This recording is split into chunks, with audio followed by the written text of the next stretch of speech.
Hi, Iggy. Well, there you go. You caught me chatting. This is the problem when I don't have the handheld microphones. I've got them on my ear today like a rock star. We're all rock stars here today. That is a bit insane out there in the exhibition hall. Absolutely crazy. Nice to see you out there running around though. Feel free to go out and come in as the day progresses. Those of you at home don't have that luxury, but you can always watch back the presentations as well. All right, we have got another jam-packed session for you. We're going to start with one of the rock stars. I've got a Hot Chili coming up on stage. Christian Easterday is the CEO. He's also the Managing Director. Would you please make him very welcome?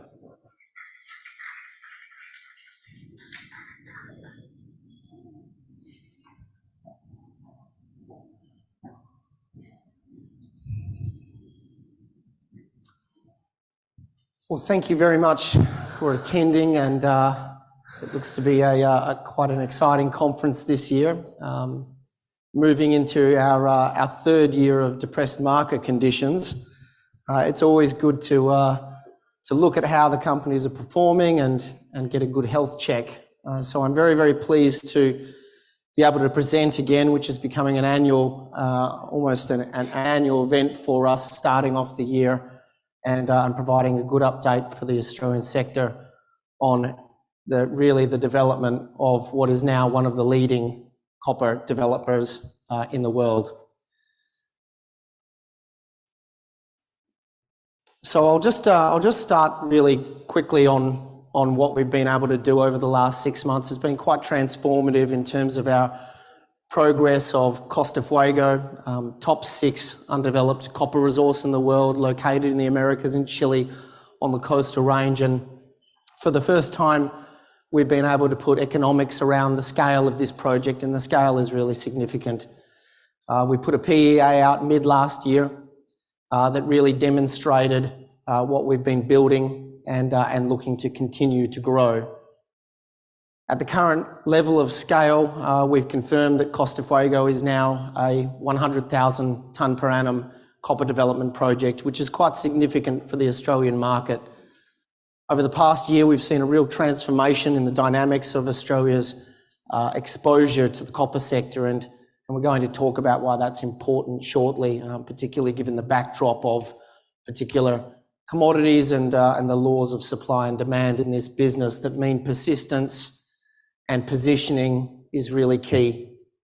We position Costa Fuego as a circa 95,000 tonne per annum copper production hub with about 50,000 ounces of gold, delivering one of the lowest capital intensity, large-scale copper developers in the world, and most importantly, exposing Hot Chili to what inevitably is coming towards the end of this decade, and that's exposing our leverage in being able to control such a large-scale project. The low-risk aspects of Costa Fuego have baked themselves into the capital and operating cost numbers, and the company is currently embarking on its last growth phase before we deliver our pre-feasibility at the end of this year. Copper, as I've said, is going to be key moving towards the end of this decade. And while it will be a bumpy ride for some as supply response meets large demand in the critical metal space, we've seen lithium find gravity in its price over the past year, and the nickel guys also experiencing pain, and certainly Hot Chili is a company that has already gone through similar experiences back in 16 and 17 with the copper price. So it's something we well understand how to navigate a project through that cycle, and fortunately the positioning of Hot Chili is now in front of what increasingly looks like a complete inelastic response to a very serious increase in demand over the coming years from the electrification of the world. We also, during last year, secured a very important investor from North America, Cisco.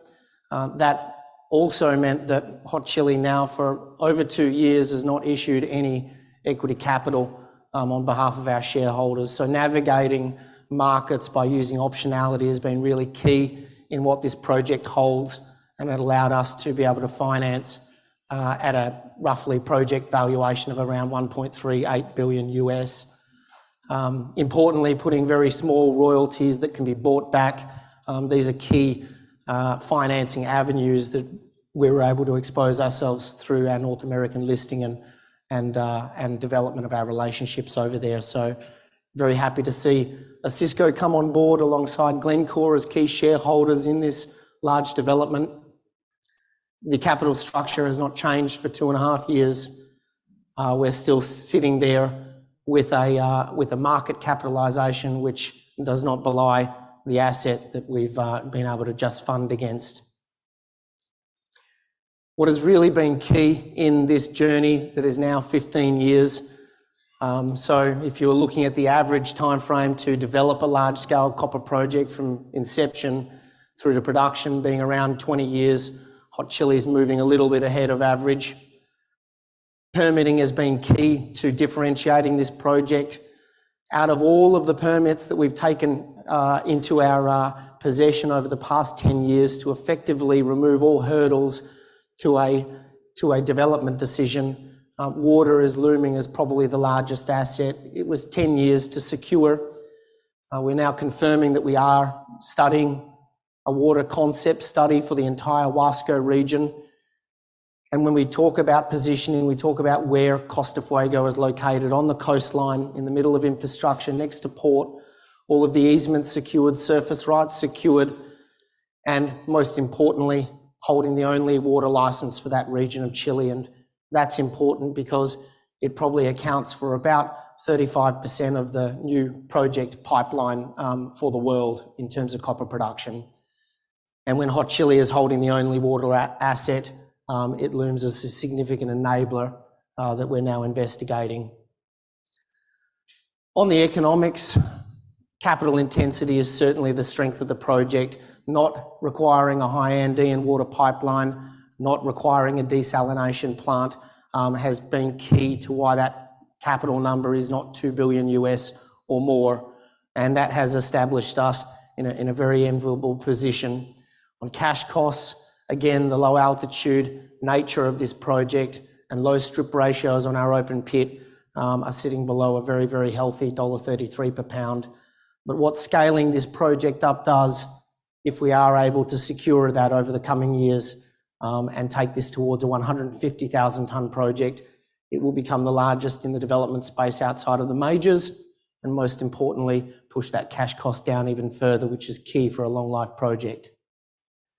When we look at sensitivities, this is where we talk about a company's exposure to beta, their exposure to the underlying commodity price.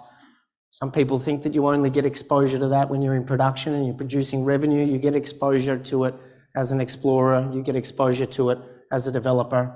This project valuation on NPV triples to around 3.3 billion US if we add 50% to the copper price, and the IRRs in this project double. So that is extreme leverage, around 100 million US added to the project value with every 10 cents per pound copper. And that's really what the value proposition underlying Hot Chili sits on. And if I was to pick out one key slide for what differentiated us, it's low altitude against all of the other large developers and the fact that we have a water license. Capital intensity, as I've shown, this is all of the copper developers in the world outside of a major, above 40,000 tonne per annum copper. So you have to squint your eyes to find Australian representatives on that map. Most of them are in North America. And at the moment, Costa Fuego is the only pure play developer sitting on the right-hand side of the curve.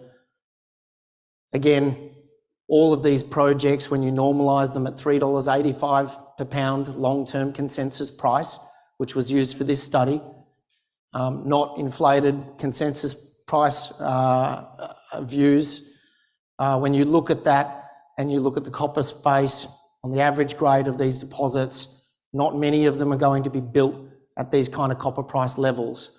When very few sit on the right-hand side with profitability indexes above 1, and that's NPV divided by startup capital as a real key investment metric, it means that we're probably looking at a pipeline that does not get built unless we have significantly higher copper prices, and this is very well understood in our sector. Where Costa Fuego sits at the moment, around 930 million tonnes.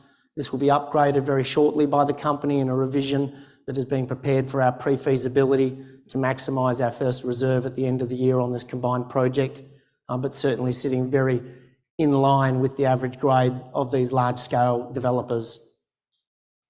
I won't speak about market valuations and how we're undervalued. Everyone in this business seems to be undervalued. But what we can talk about is where the alpha on this project will be coming from over the next year and a half. So we're in a very enviable position to be very well funded in a soft market. It means we're still maintaining capital discipline in how we expend over this year.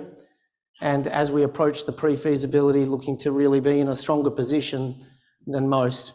And that's about buying time to put our other funding optionality arrangements in place that may not involve equity financing again, and to really chase further growth in the project. So we're out there with the diamond rig, hitting some very large scale targets which sit peripheral to our main two bulk tonnage deposits at Tornatora and also at Tornatora. So it's a very exciting phase for the company. Our exploration group have been waiting many years since Tornatora's initial discovery holes went in to be able to actually step outside of the box. And just over the last 3 months, we started a phase of first pass drilling also on some of our regional exploration portfolio, as well as beefing up further consolidation in the region. And that is really behind our strategy to push this in scale towards a 150,000 tonne per annum project. On our ESG side, this has been something that the company has obviously been focused on for many, many years.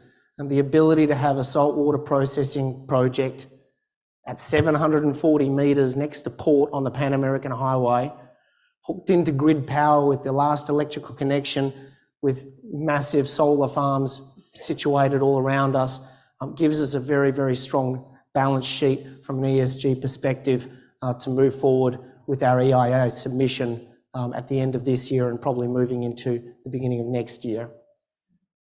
And that is about delivering on a project roadmap to position Costa Fuego for an investment decision in late 26 and early 27. And what we're looking to have this into production is between 28, 29, 30 for Costa Fuego to be meeting this new demand requirement of some 6 to 9 million tonnes of additional metal supply required on an annual basis against a 24 million tonne market.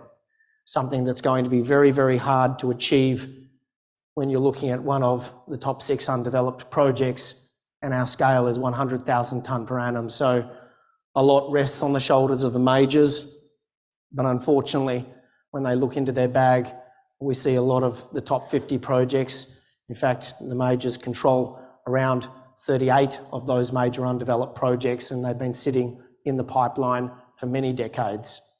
So I think that what you're looking at is the precursor over the next year or two as the market starts to switch towards an electrified future.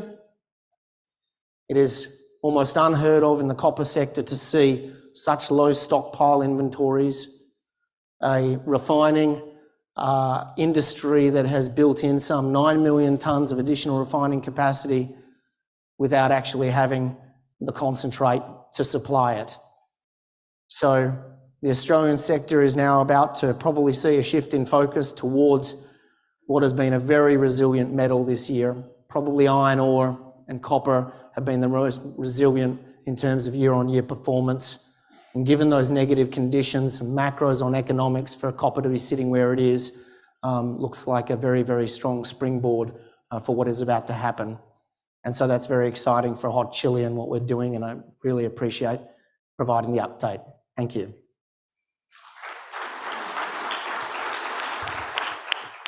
Well done, Christian. That's a very interesting project indeed, and good to see you've got a lot of foot traffic down towards your booth as well, considering you are manning the fridge as well. You're very multi-talented in your skill set there. You good today? Good. It's a really good presentation. Thank you so much. All right, team, we're going to introduce you to, actually, he doesn't really need a lot of introduction because he's been a keen supporter of us at RIU, and you've seen him in different guises over the years. He's an early adopter of solid-state batteries, and he's been talking to us about it for a while. And it's interesting when you read, there's a lot of news flow at the moment about solid-state batteries, so it'll be really interesting to keep an eye on what he has to say. Iggy Tan, please come up. Would you please make Iggy Tan from Altech very welcome, everyone. So you probably woke up at 3 a.m. wondering what the future of grid storage batteries are. No? Let me talk about the lithium industry and where it's heading to. In a lithium battery, there's a liquid electrolyte that is actually flammable. And the industry is trying to move to solid state technology. And essentially taking that liquid electrolyte and replacing it with a ceramic piece. That is the solid state. And it allows the lithium to go back and forth. Now, the lithium battery industry is concerned about lithium-ion battery fires. Essentially, it's a thermal runaway, very difficult to put out because it generates oxygen at the cathode end of the battery. A lot of people don't realize that lithium batteries have a limited temperature range. So at 0 degrees, your battery drops to 70% capacity. So if you have an EV vehicle in the very cold climates, it's a concern. Lithium-ion batteries don't actually operate that well also in desert conditions.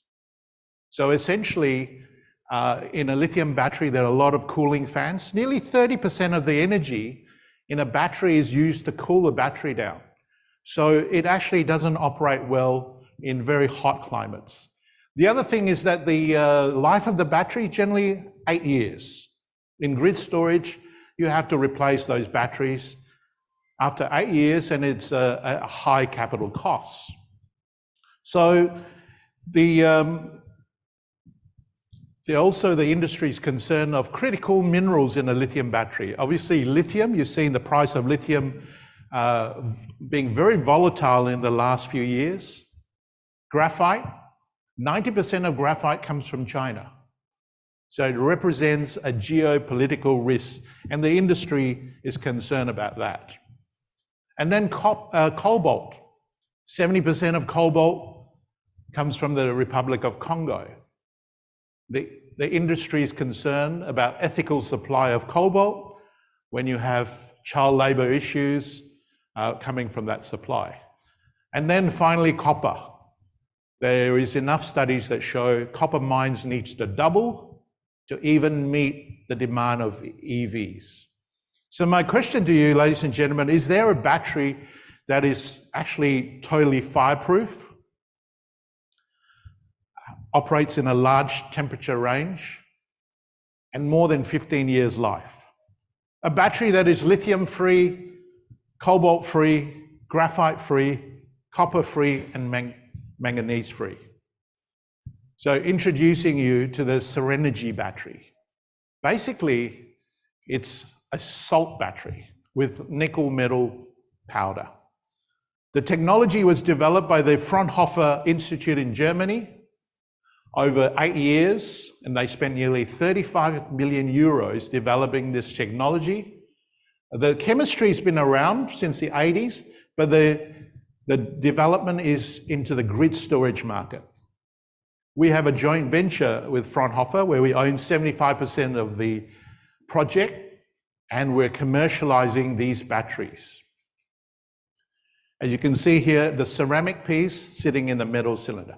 Each of those batteries are about 240 watts, and the best part of it is totally fireproof. They also can operate down to -40 degrees and up to temperatures of 60 degrees. And the reason for that, it has its own temperature regulation. When you charge the battery, it's endothermic, and when you discharge the battery, it's exothermic. The life of the batteries is beyond 8 to 10 years, up to 15 years or 6,000 cycles. So nearly double the life of a lithium battery.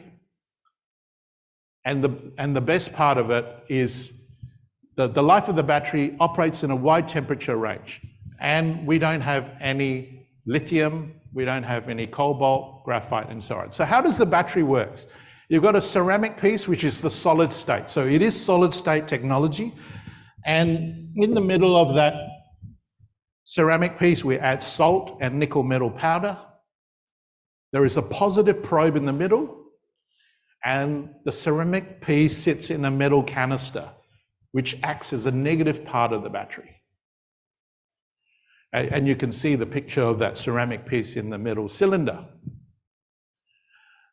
The beauty of the technology is when you charge the battery, sodium ions migrate through the ceramic piece, which is solid state, and it forms molten sodium on the other side of the battery.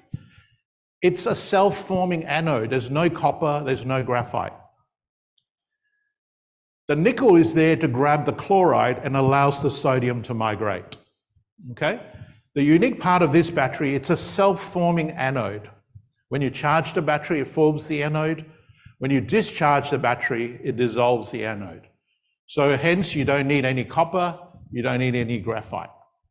So if you look at the discharge, you can see the sodium ions now migrating back, going through the ceramic piece, grabbing the chloride, and then becoming salt again. So very neat chemistry. How does this battery compare to other batteries? If you compare it to the lithium iron phosphate batteries, very similar energy density. The beauty is that the life is double. CapEx is much less because we don't have all those critical minerals. But the most important thing on that slide is the maintenance costs. There's hardly any maintenance costs. We don't have any cooling fans that we have to maintain. So very similar energy to LFP batteries. And in the end, we need all batteries to come online for the future. If you look at this graph, the bottom axis is how much energy a battery can transfer, and the vertical axis is how much power. So if you look at the red bit, the lithium ion at the top are nickel cobalt batteries, lots of power, and the bottom bit are LFP batteries, just a lot of energy that you can transfer. The beauty of our batteries is we sit right in the middle. We can provide energy as well as some power. So this is critical for the grid storage market. So our target market is the grid storage market. Let me explain to you what grid storage is. Basically, we have a lot of solar farms being built, wind turbines, and we're generating a lot of electricity during the day. Unfortunately, there is a surplus of energy during the day, and countries are actually discharging that energy to the ground. California wastes $3 billion every year, Germany $2 billion, and even Australia discharges renewable energy to the ground because during the day, there's just too much power. People are surprised about that. What happens when EVs come online? Well, they won't be able to charge straight from the grid. You have to have some storage. So grid storage is very simple. Big batteries sitting on the grid. During the day, when the sun's out, you charge these batteries, and at night you discharge it. It's called energy shifting. Now, in some countries, during the day, power is actually at a negative price. Not 0 cents, not 1 cent, negative. People have to pay to put their renewable energy onto the grid because there's so much power. All right. The Fraunhofer Institute has spent nearly 25 million euros in a pilot plant. They've built these batteries. They're operating. So this is not a research and development project. We're not starting from concepts. They have built these batteries and they're operating. So that's a 5 kilowatt battery under tests, and they've built 10 kilowatt batteries and so on. We were selected as a joint venture partner. We own 75% of the joint venture. And you can see some of the equipment here. They are actually producing the ceramics using alumina. There are a lot of additives that go into that allows that transfer of sodium, solid state technology. These tubes have to be sintered at 1600 degrees, high temperatures. And then you can see a picture of these tubes going. This is a 10 kilowatt battery undergoing tests. You take a cross section of that, you can actually see these cells, about 240 watts per cell. So our joint venture is to build a 120 megawatt battery plant in Saxony, Germany. So you can see here one of these cells. Saxony is on the border of Poland and the Czech Republic. And there's a lot of activities in electric vehicles and battery plants in Saxony, Germany. This is what our plant will look like. We're just in the final stages of launching the DFS. As you can see, a lot of solar panels on this plant. We use a lot of renewable energy, and we will be accredited as a green project by Cicero. This is our basic battery model, 60 kilowatts, 100 amps, 600 volts. There are 240 cells of these. We will then put it together into a sea container. 18 of these will go into a sea container, pre-assembled, and you can deliver this to your site just on the back of the truck, drop it on deck. So there's very simple installation. Drop it on deck, plug and play, and you have 1 megawatt connected to your grid within 5 minutes of delivery. If you know lithium-ion batteries, that's impossible. Yeah. Lithium-ion batteries have to be delivered in pieces, assemble on site, install, and so on. We are now finishing a DFS. We've designed the plant, and we have to produce one of these cells every 45 seconds from scratch, right? So the technology that we use is all German engineering. And the best part of it, with the auto industry in Germany, they're very used to automation and robotics. So this plant, as I said, we are going to launch, announce the DFS, very exciting technology. And we are also now talking to European banks on this project. They're very interested, and also grants. As you know, a bit like the IRA, there's a lot of money swirling around in Europe looking for these green projects, and we have commenced that grant application.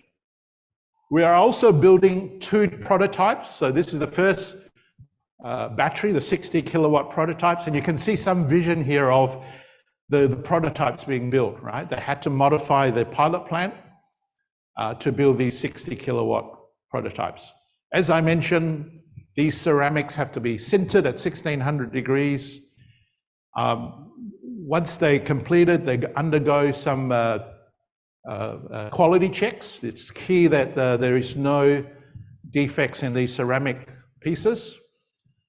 They then slide into the metal cylinder, and that acts as the negative part of the battery. And then within that battery, we add sodium chloride, salt, just common table salt, and nickel metal powder as granules. These batteries are then welded. The tops of the batteries are welded, and then they go through tests under temperature. So essentially, our basic model is a 60 kilowatt pack. And the number of people around Australia that ring us up and say, you know, can I get access to one of your batteries? Well, we really focus on Europe and the grid storage market. So we are talking to some off-takers. They're generally 2 German utility companies that are destined to go to renewable power. So they want batteries, and they would like all kinds of batteries, LFP batteries, our batteries, or redox flow. Here you see some vision of our plant design. As I said, 120 megawatts. We're looking to finalize some of the offtake, and within a couple of months we'll be announcing our DFS, and I would like you to join our journey on the grid storage sector. Thank you.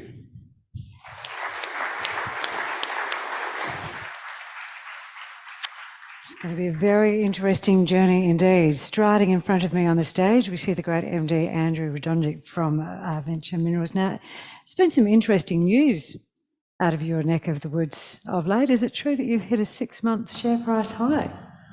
It's a big story happening. Only 6 months. Oh, you say, well, I don't know, mate. It's your story. You need to tell everyone what's happening and encourage them to get involved, because I believe you'd be very, very happy. You've hit is the highest grade for a drill hit for a rare earth. Is that correct? Absolutely correct, yes. All right. Well, I'm interested to hear more and see a smile on your face. Would you please make Andrew very welcome, everyone? Thanks, Chrissy, for that great introduction, and again, congratulations, Iggy, on a great presentation. One day I'll be able to do that, I hope. Good morning, ladies and gentlemen. Again, I'd like to thank the Vertical Events team for putting on such a great event at Explorers. I think it's 5 years in a row for us.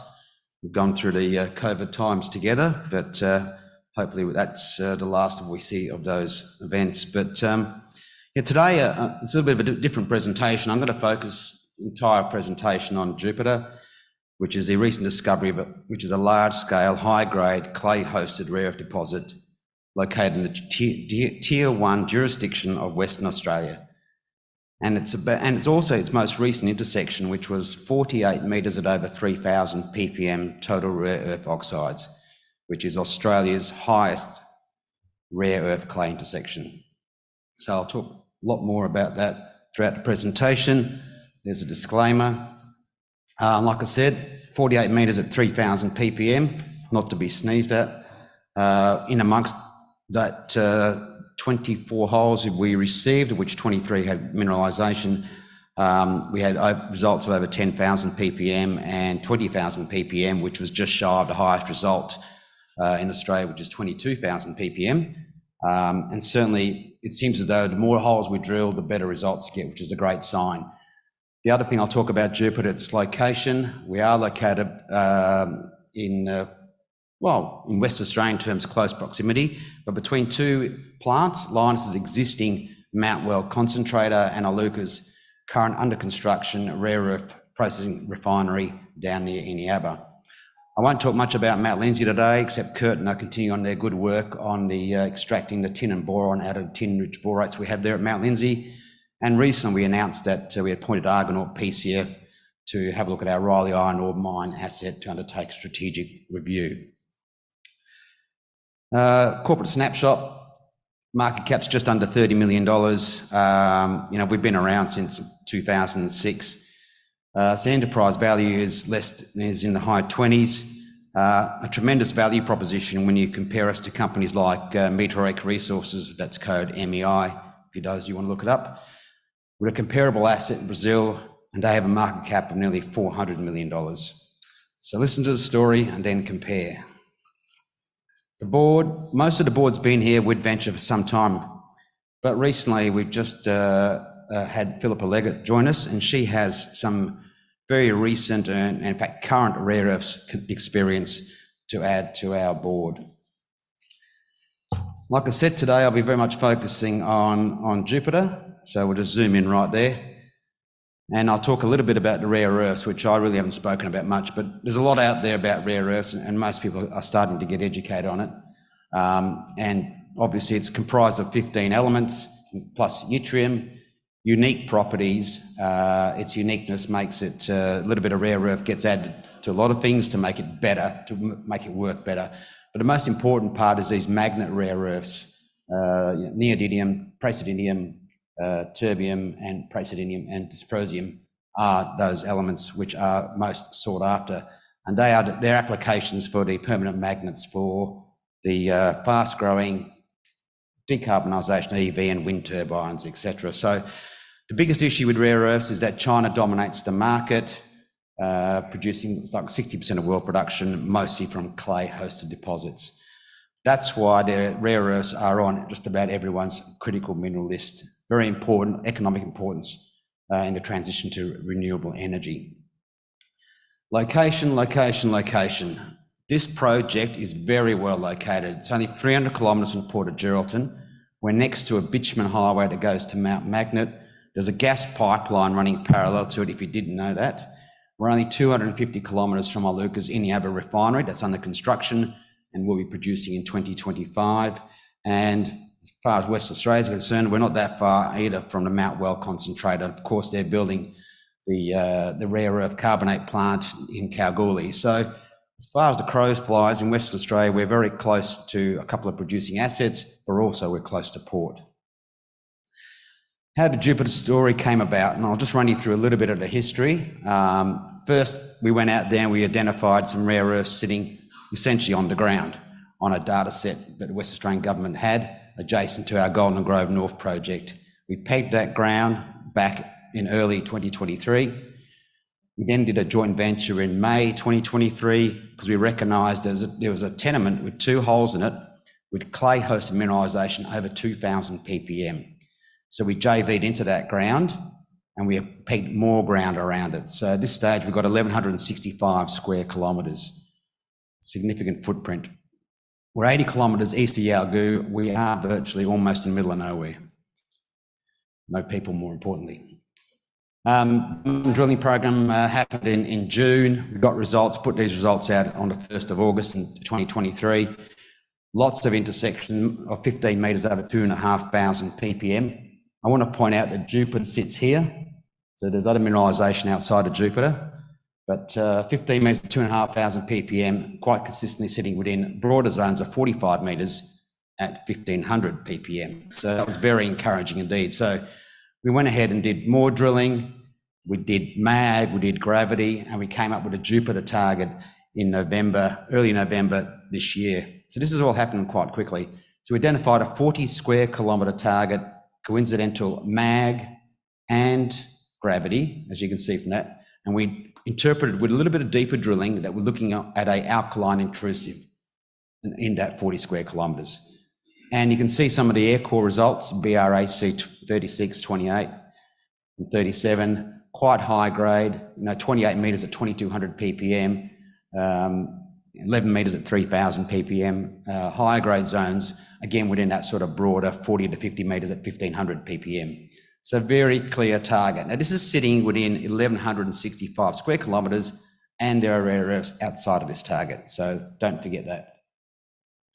We did more work in late November. We announced a whole bunch of intersections from our first RC drilling, 25 holes completed, every hole at intersection. Again, we started getting consistent results, 20 to 30 metre widths of rare earth mineralisation over 2,000 ppm, up to 64 metres now, going over 1,000 ppm. The magnet rare earths averaging around 23%, which is quite often what you see with these clay-hosted deposits. And we have extremely low thorium and uranium, which probably means we don't have the monazite source below. At this stage, our JV, we'd sort of gone from 51% and we're heading towards a 70% earn-in.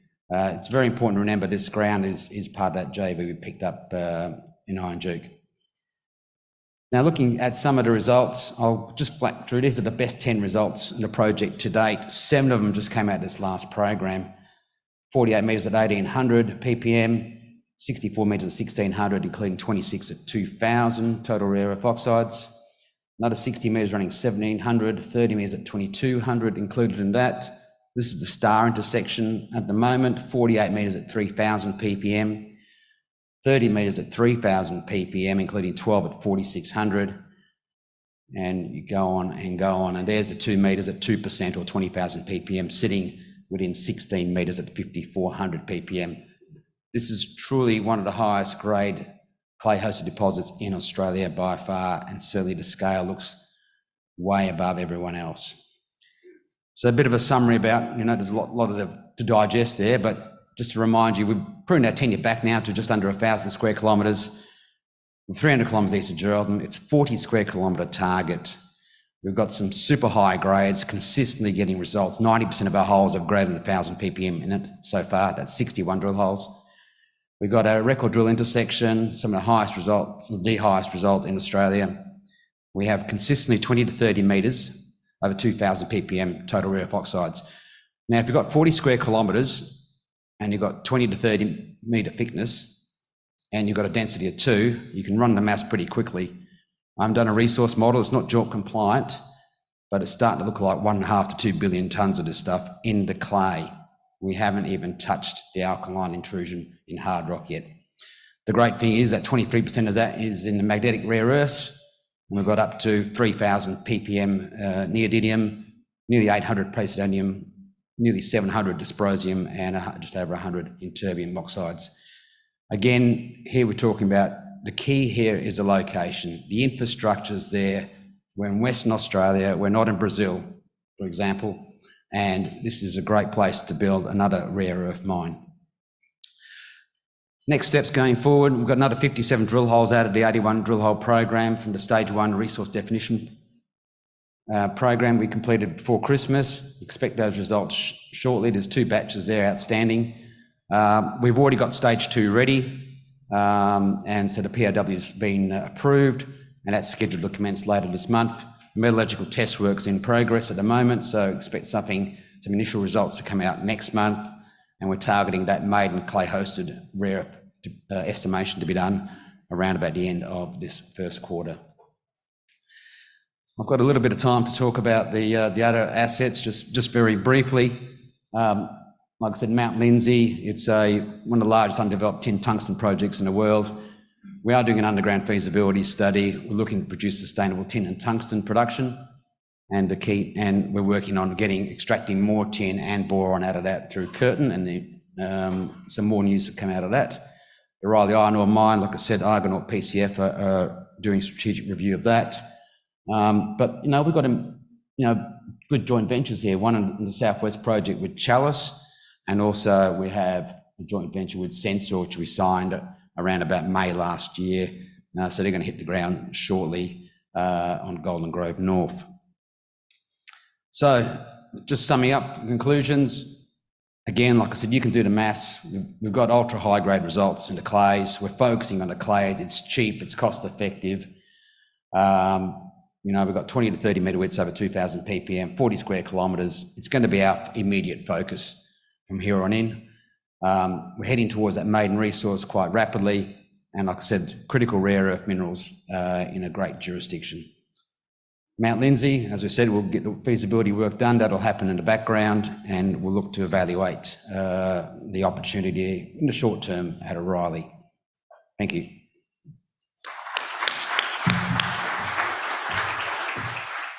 Right on, Andrew. It's nice to see you smiling. Another fellow up on stage who's always smiling, the big fella, Dean Tuck. He leads. Is the rest of your team here today, Dean?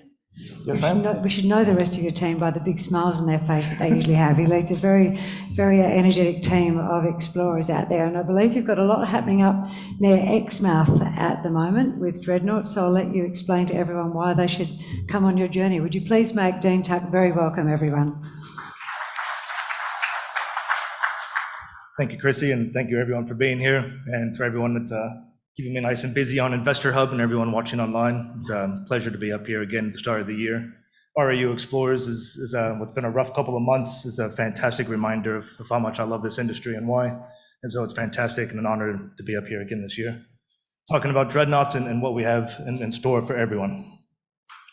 So Dreadnought Resources, it's been a rough year for us. We've board and management have put in 6.2 million. Over half of that's gone in over the last couple of years, and the share price was much higher. So we certainly share the pain with our shareholders as we look at the performance over the past year.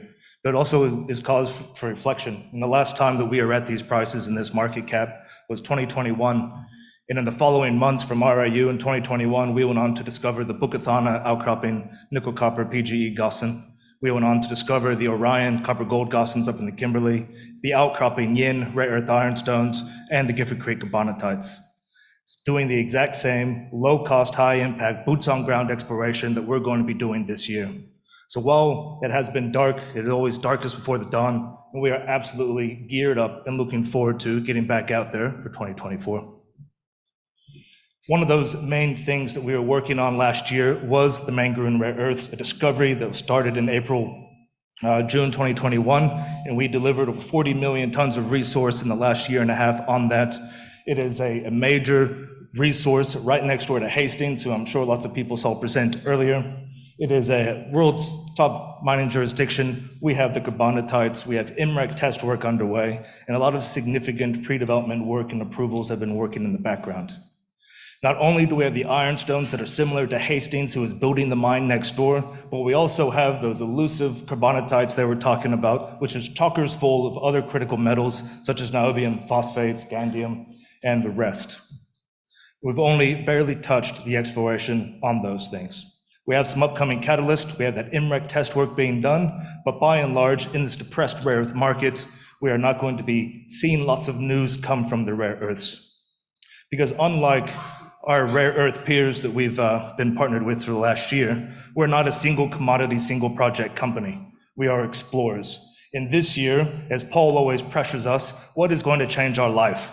And what do we see as our life-changing opportunities going into 2024? For the last year and a half, while we've been proving up that rare earth resource, we have also been accumulating significant land holdings in unloved and very prospective gold regions. Central Yilgarn, T1 Viper, T2 Honey, Mangaroon Gold, the ever-expanding Star of Mangaroon Camp, and the Taraji Yampi copper gold discovery, which we also made in 2021, are all things that we see as life-changing opportunities that are going to see the focus of our exploration efforts this year.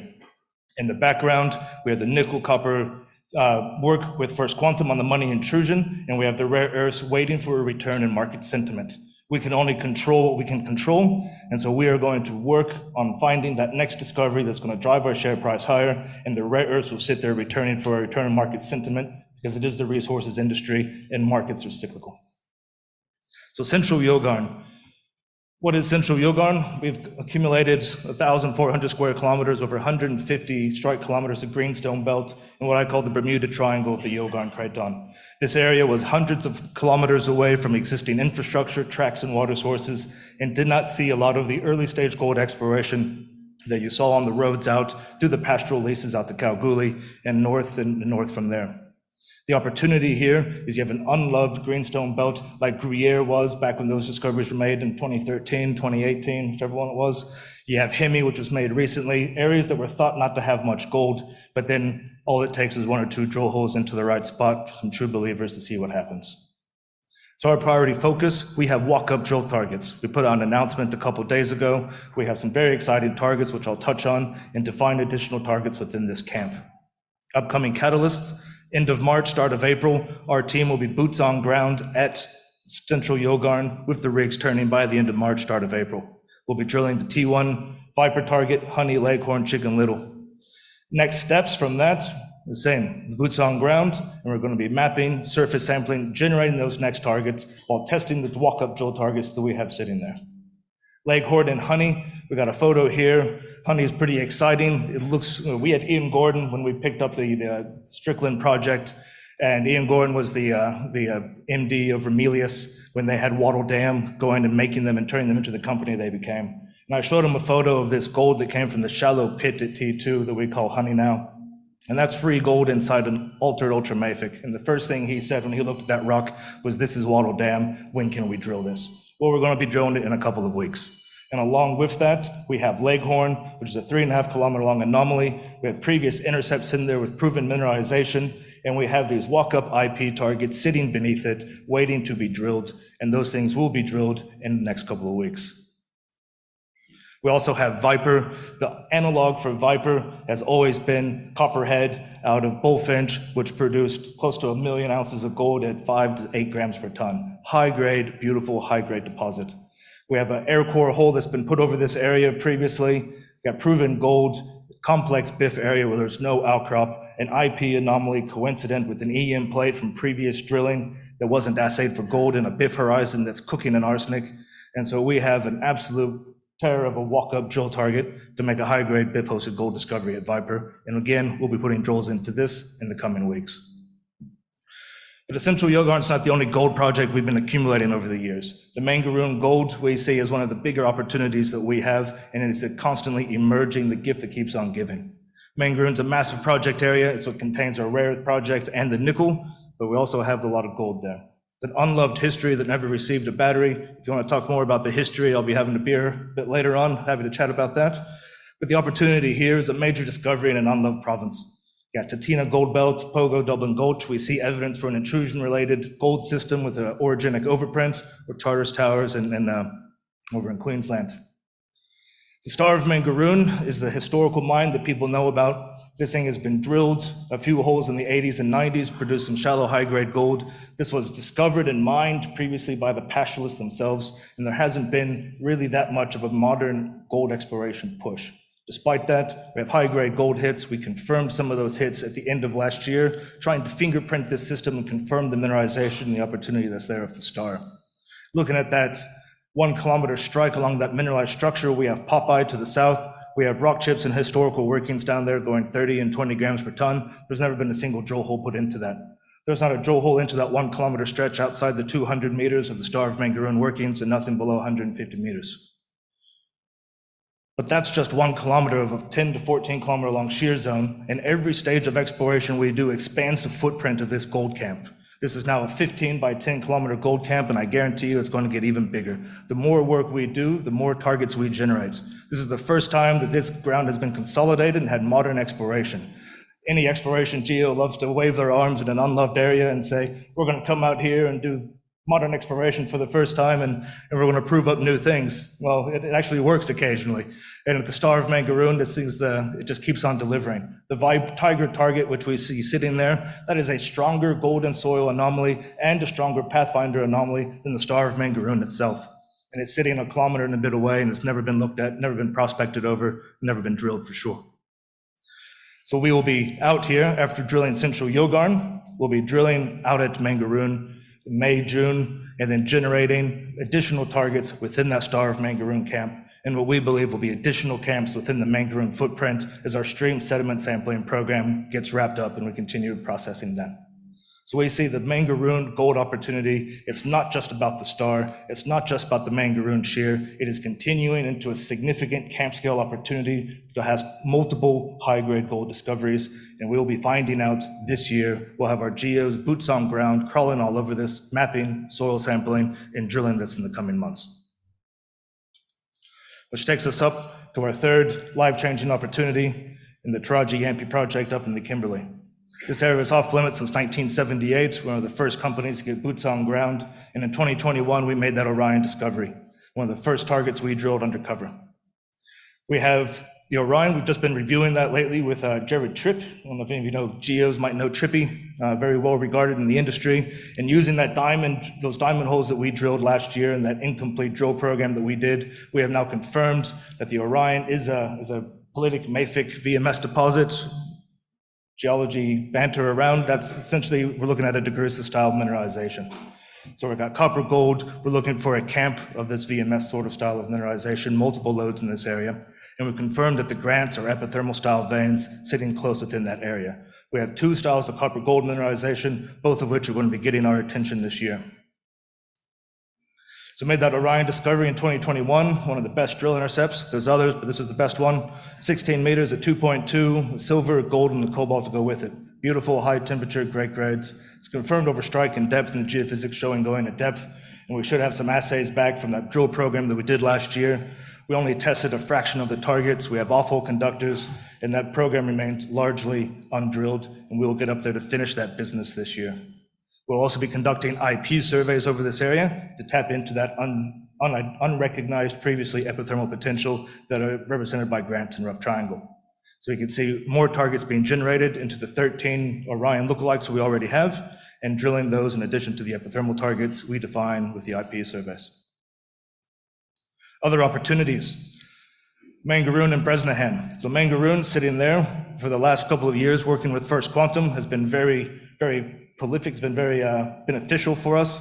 We've identified the 50-kilometer long money intrusion. We've now confirmed high-grade, high-tenor massive sulfides. That is an active system that is forming massive sulfides. That is extremely rare and very exciting. And we've also now unlocked the geophysical signature with the combination of IP and EM to really lay the groundwork forward to exploring the rest of the money intrusion. We're halfway through a drilling program that we commenced at the end of last year. There's diamond tails and IP surveys and downhole EM still pending to be done. That is a fantastic opportunity of this project to deliver some nickel discoveries.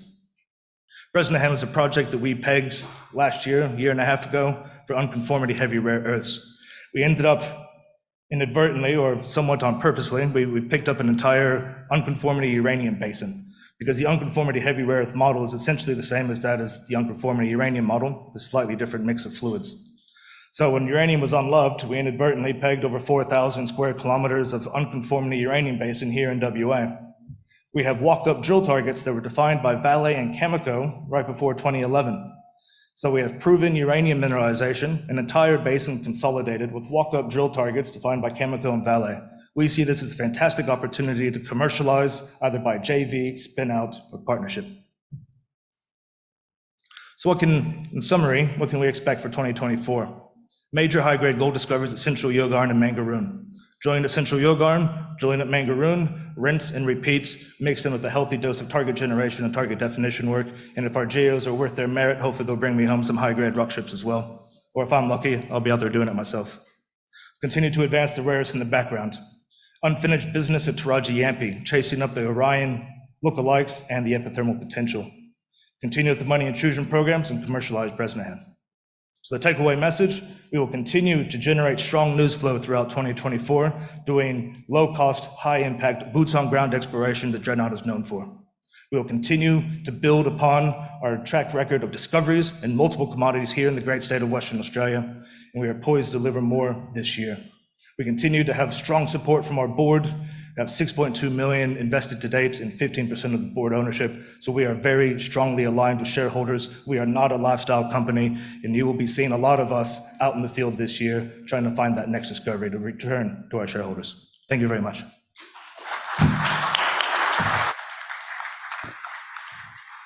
Love the way you're so excited about that, being out in the field and exploring and doing some great work. Now, just a reminder, I didn't say to you all at the start of the day, please pop your mobile phones on silent. That would be very handy. If you need them charged, there's a number of charging stations around the place, especially over in the Harbour Masters room. If you need a coffee and you need to escape everything that's going on in here for a little while, then you can do so. We've got a couple of coffee stations, but you can also go out to the bar. So as long as you've got your lanyard on and a little bit here, you can go into the bar and they'll give you a complimentary coffee, so you can sit outside and just take in a bit of the ambience of Fremantle. It's 27 degrees today, so today is possibly the day to actually go outside of the hotel, because we've just had a killer Matthew Boss 22 days in a row over 35 degrees. Pretty impressive, isn't it? Yeah. Where have you been exploring lately? Have you been out in the heat or based in the office? You have been at Sandstone? Yeah. So you're going to focus on the gold for us for this presentation? Yeah, it's been quite hot out there. I think it's certainly hit about 40, well over 40 up at Sandstone. Yeah, look, I'm a Kalgoorlie girl and I don't, that way is a bit hot even for me. Would you please make welcome Matthew very much today. Let me just put my false teeth back in, shall I? Would you please make Matthew very welcome today as he continues on with the Alto story for us all. Thanks, Matt. Right. Thanks, Christy. Hi, everyone. It's great to be here. And thanks for RIU for putting on another great event. So I'm going to talk to you a little bit about Alto, particularly what we've done over the last 12 months, and I guess the strategy going forward. We've certainly grown our resource, which is pretty exciting. We've started to do some low-cost regional exploration work, which is really starting to deliver. So it's really opening up Sandstone a lot more than really where we've been focusing on just that resource side, and I think it's just starting to demonstrate the project's got a lot more to give. So very quickly, I'll let you read that in your own time. So Alto Metals, so we're an advanced West Australian gold explorer. We've got a dominant land position over the majority of the sandstone greenstone belt in Western Australia at 740 square kilometres, and we're in the East Murchison. It's a fantastic jurisdiction to be operating in. We've got surrounded by multi-million ounce deposits, a number of operating mines, fantastic infrastructure. So it's a really, really good place to advance a project. Our resource, in April last year, we announced an increase to 832,000 ounces, optimised using a $2,500 pit shell. All of those resources are open pittable, nice and shallow, 90% of it's less than 150 metres from surface, and good grade at 1.5 grams per tonne. And more recently, we've started hitting the, I guess, the regional side, and I'll walk through where the resource is and where it sits and where we've been focusing on, but we've started to focus on some very low-cost, much broader regional exploration. That's really starting to deliver, and we're really excited about that. And we're well funded. We raised some money, some funding last year, and we closed 2023 out with 3.5 in the bank. So certainly in a good spot to advance some of our exploration activities.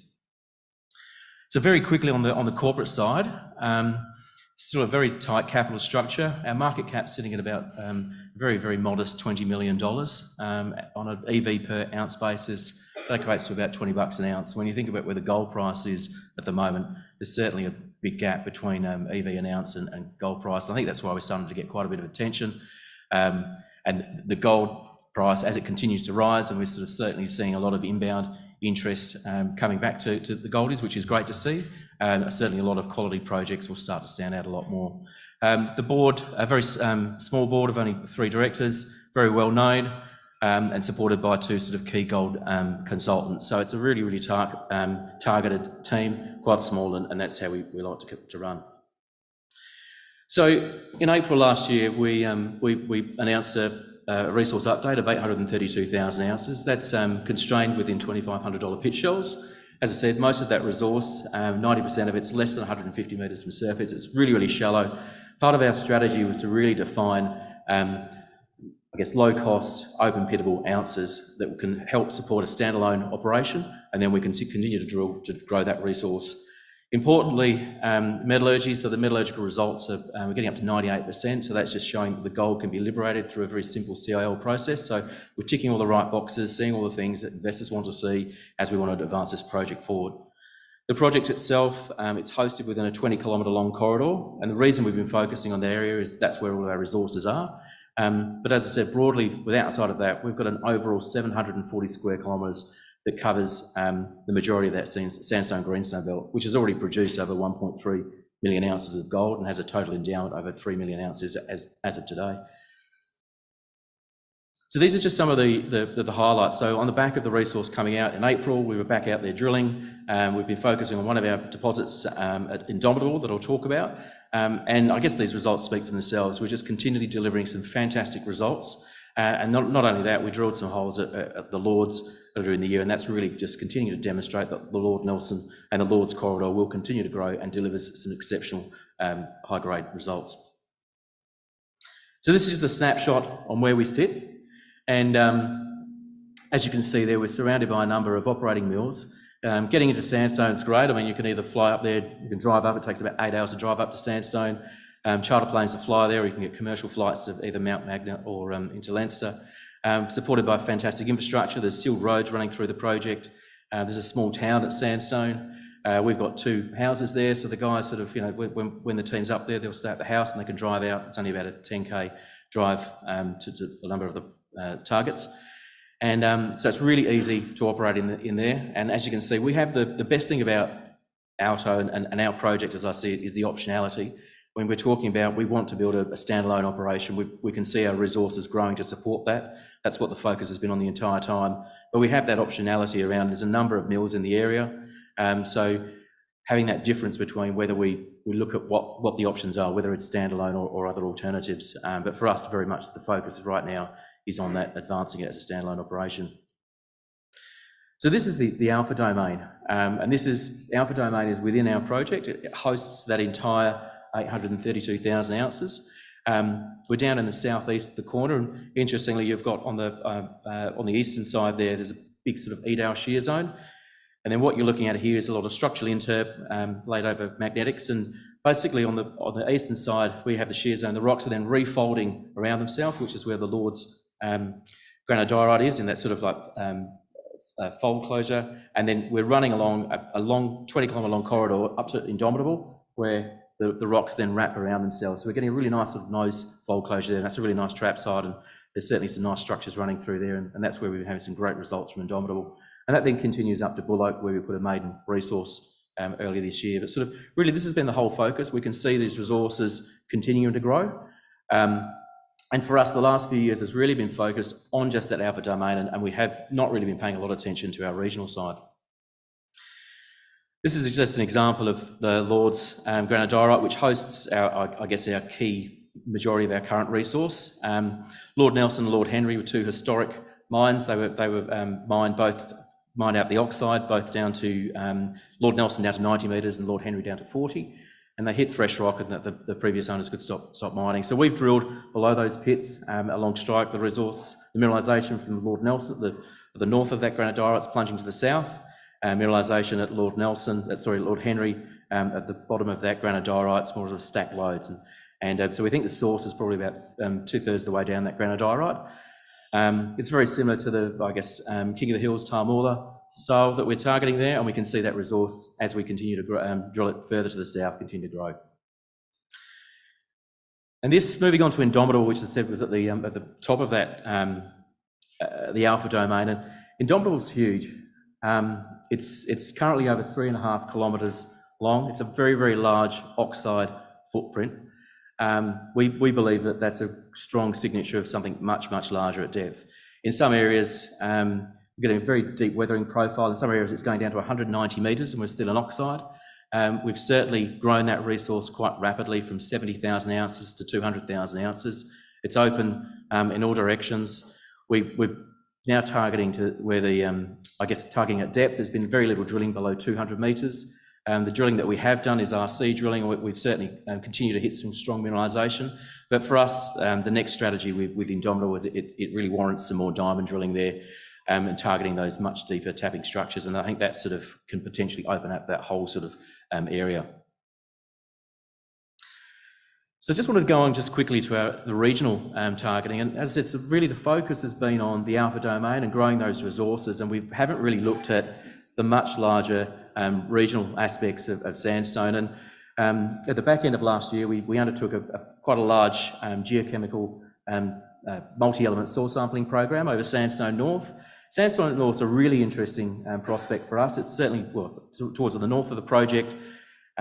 It's between two major shear zones, the Edale shear and then the UME shear on the western side. And there's a key sort of north-south interpreted structure running through there. And there's also some historical drilling, which is exceptionally high grade, and I'll talk about that in a moment. But it had all the hallmarks of, this is probably one of our more advanced regional targets that we really want to go and test. So we undertook a very, very low cost source program out there, and it came back with a really strong gold and gold pathfinder anomaly over 6 kilometres long, certainly north of the historical drilling. So it's really sort of jumped out at us as a really compelling target. It's very coherent with the north-south interpreted structures that are there.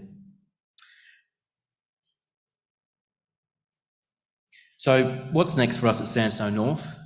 There's an infill program starting next week.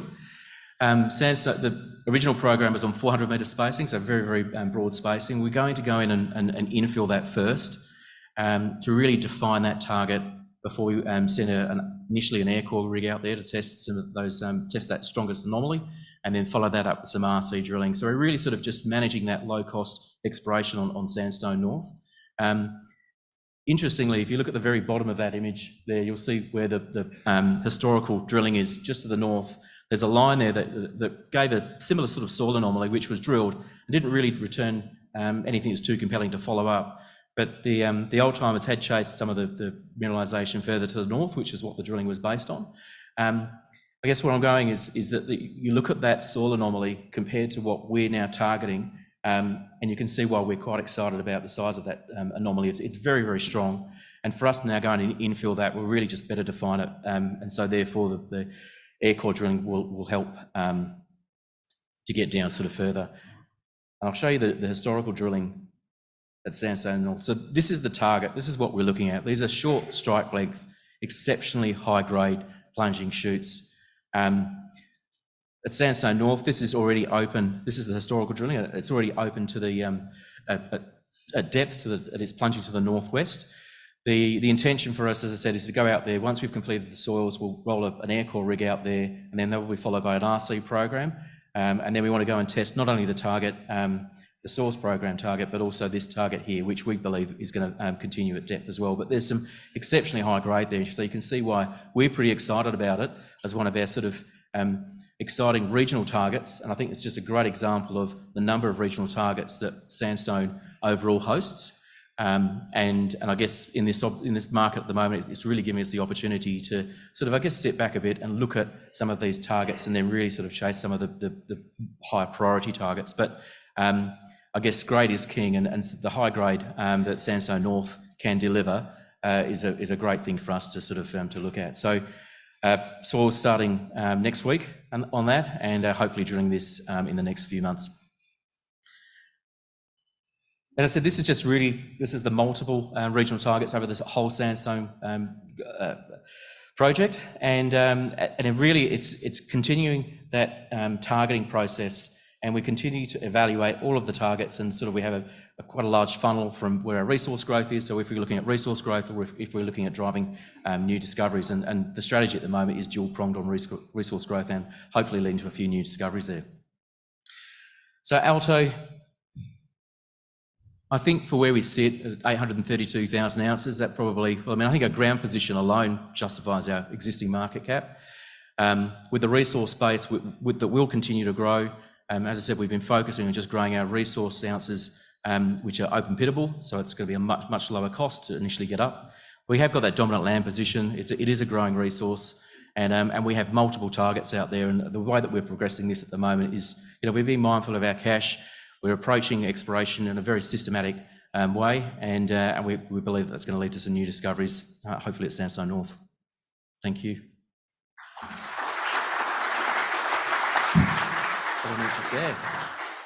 Thank you very much, Matthew.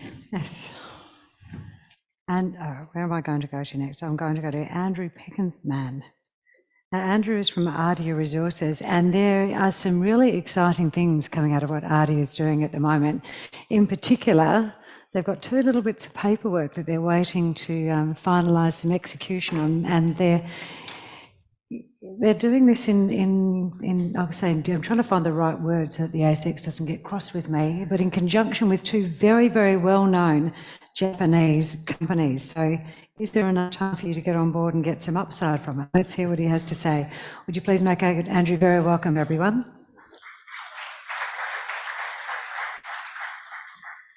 Thanks very much, Chrissy, and thanks also to the Vertical Events team for putting on another terrific event, and it's terrific to see the huge turnout here today for day 1 of the conference. I'm going to be providing an update today on Ardea's Kalgoorlie Nickel project and outlining the progress that the team's making on advancing our Goongarrie hub. Standard disclaimer, you're welcome to look at the presentation in detail in your own time, which is available on the ASX and Ardea website. So the foundational building blocks for every project are the people and the projects, and during this presentation I'll be outlining the reasons why Ardea ticks both boxes in a compelling way.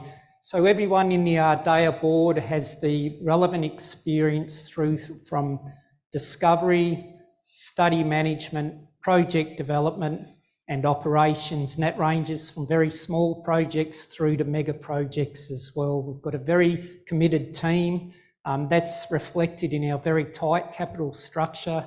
For a company that's first listed on ASX in February 2017, we've still got just over 197 million shares on issue. We maintain well-funded with $19.6 million in the Treasury at the end of the December quarter, and very importantly, no debt. So other key people are our entire workforce, and I've only got room on this slide to show our key executive management team, but members of the team are at booth 50 at the conference, and I'd encourage you to come and introduce yourself and ask any questions you've got. So the key features of the KMP are the globally significant resource size, so 6.1 million tonnes that contain nickel and some 386,000 tonnes that contain cobalt. This is one of the largest nickel resources in the world. We completed a PFS and announced the results on the 5th of July last year, and it demonstrated a robust project development just north of the city of Kalgoorlie-Boulder. We're working with quality partners in the Japanese consortium, Sumitomo Metal Mining and Mitsubishi Corporation, and targeting executing final agreements at the end of the March quarter, and that will enable us to commence the DFS, which will be fully funded and have a pathway to making a final investment decision and ultimately developing the Goongarrie hub. So there's been a lot of discussion in recent times about the nickel sector, and in particular the Australian nickel sector, and that's mainly on the back of the rapid increase in production from Chinese-dominated supply out of Indonesia. But the underlying fundamentals for the nickel sector remain that unprecedented growth through traditional markets like stainless steel and the growth in electric vehicle and battery energy storage. That thematic hasn't changed. The nickel market's currently in surplus but it is forecast to flip over to deficit, and we will see increases in the nickel price. This is the perfect time for Ardea to be completing a DFS and developing a globally significant project. We don't want to be doing that in a boom time environment where we have access challenges to key people and are paying top dollar rates. Our timing is perfect. And the underlying fundamentals for ethical and sustainable supply chains have been reinforced by the US Inflation Reduction Act and the European Union Critical Raw Materials Act. So now is the time to get set in the nickel sector. So this image shows that the majority of the world is classified as a medium to high risk resource investment development location. But Australia is very much at the top of the list as a low risk destination, and at the top of the Australian list is Western Australia. Our project couldn't be better located, being just 70 kilometres northwest of the city of Kalgoorlie-Boulder. And then there's also been a lot of discussion about nickel battery chemistries, and the underlying fundamental is that no other chemistry compares with nickel because of the energy density and the long battery range. And obviously we've all seen the rapid uptake of EVs on our roads, but those nickel-dominated cathodes are going to pass through into trucks, buses and ships. So a bit more on the project. So our location shown in the images on the top right, and then we zoom in on our Goongarrie hub shown in green. So with the Japanese consortium, the agreements we're negotiating are focused purely on Goongarrie, and then we've got all the other KMP tenements shown there in red. So we do have that internal growth pipeline already within the company. Most importantly, we've got access to the skilled workforce, infrastructure, and we're very proud of our team based in our West Kalgoorlie office. To put the KMP resource into perspective, here are the largest nickel resources in the world. Ardea's KMP is one of only 2 Australian resources that makes the top 10 and is the largest nickel cobalt resource in the country. The ore reserve that we announced with our PFS last year is 1.36 million tonnes of contained nickel and 99,000 tonnes of contained cobalt. And that's underpinned by over 5,000 drill holes for over 250 kilometres of drilling. We've had a lot of presentations already today talking about the funds and the time into the money going into their projects. Well, we've done most of the drilling already. There's been a huge amount of time and effort to get the company to the stage we're at. So the results from last year's PFS, our ore reserves are shown on this image in red, and our direct links to infrastructure are highlighted, and then we've got our annual nickel and cobalt production shown in the top right. So Goongarrie is unique. Of all the laterites anywhere in the world, and there's a number of factors such as preferential weathering, but we've got premium goethite ore, and in places we've got intercepts of over 100 metres at 1% nickel. This is a rarity. Most nickel deposits are only 20 to 40 metres thick.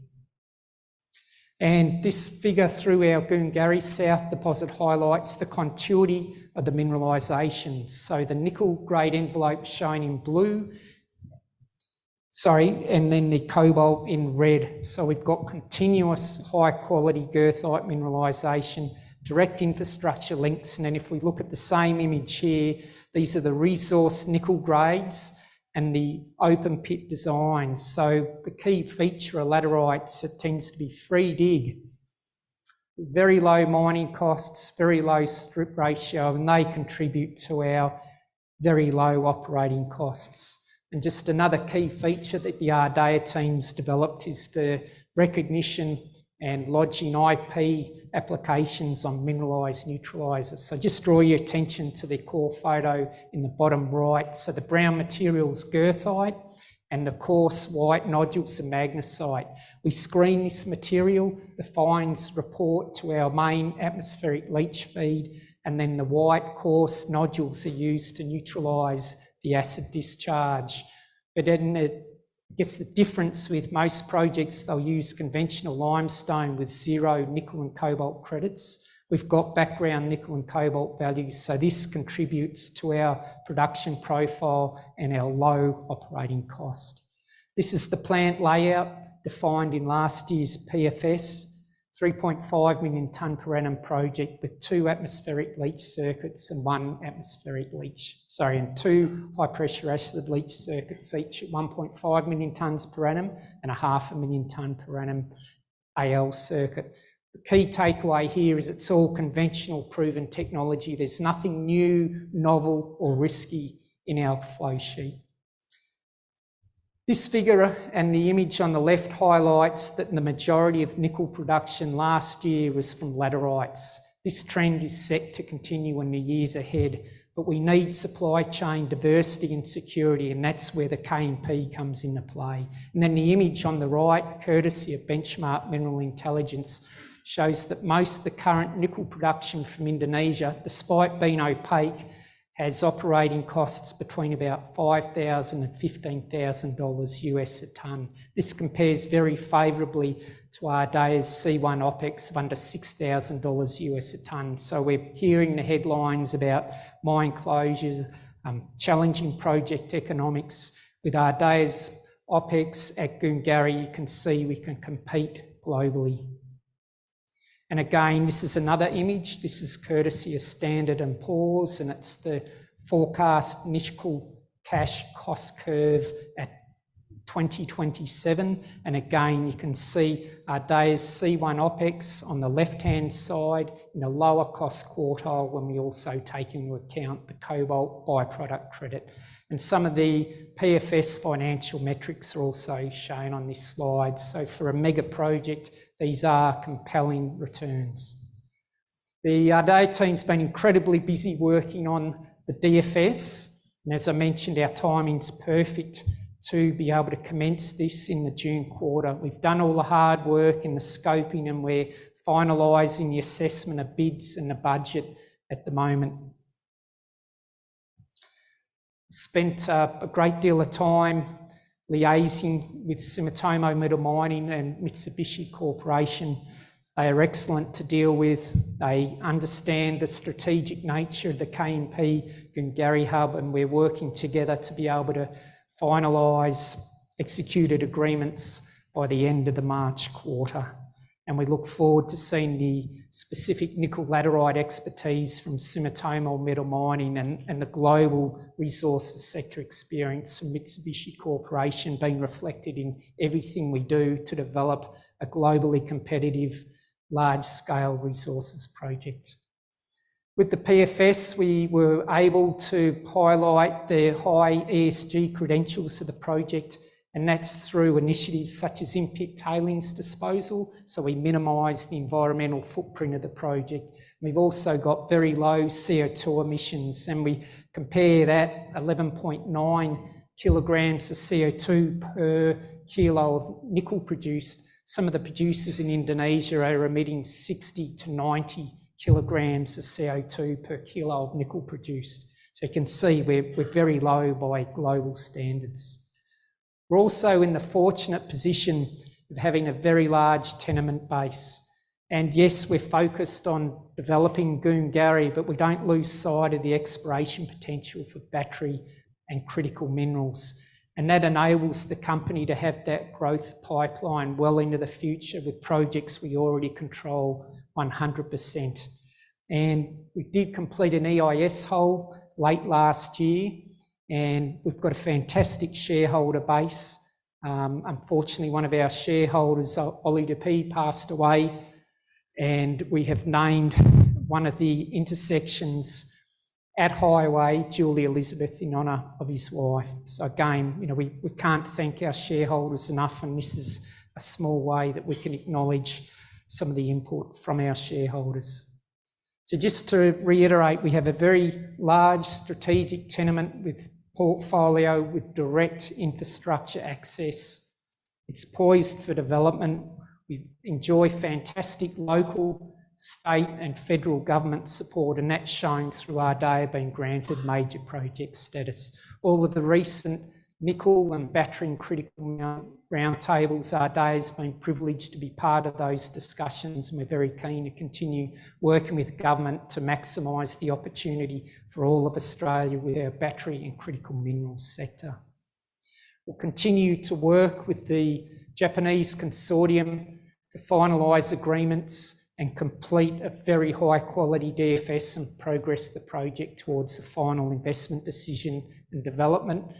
And most importantly, it's our people that will make this happen. So I hope I've been able to demonstrate that with the people and projects, Ardea is perfectly poised for growth. And please, if you've got any questions, come and see myself at the team at booth 50. Enjoy the rest of the event.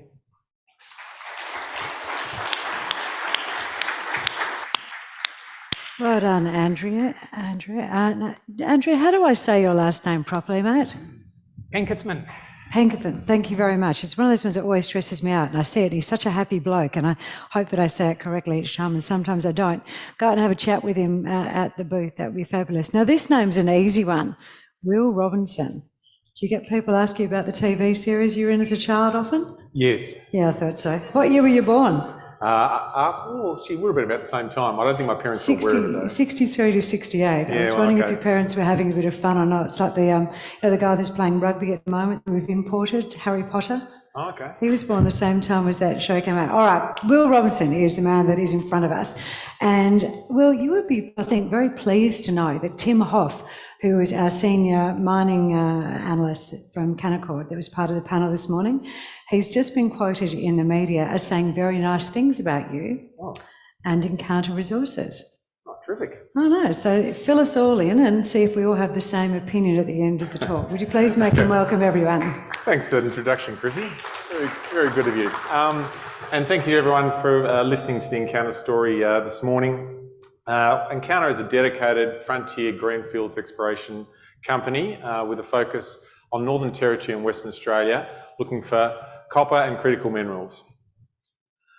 Now, the snapshot of Encounter, probably the really important thing here is the team and the exploration team that we've assembled. So Dr. John Wronski and Peter Buick have attracted some tremendous young, dedicated and very highly capable geologists into our company. Sarah James and Mark Brody are here today on the booth, and please do come and see them. And they've got a team underneath them who are some of the leaders in their field. So they've been able to deliver the exploration programs, operate remotely, really cost effectively, enable us to get incredible bang for our buck when we're exploring.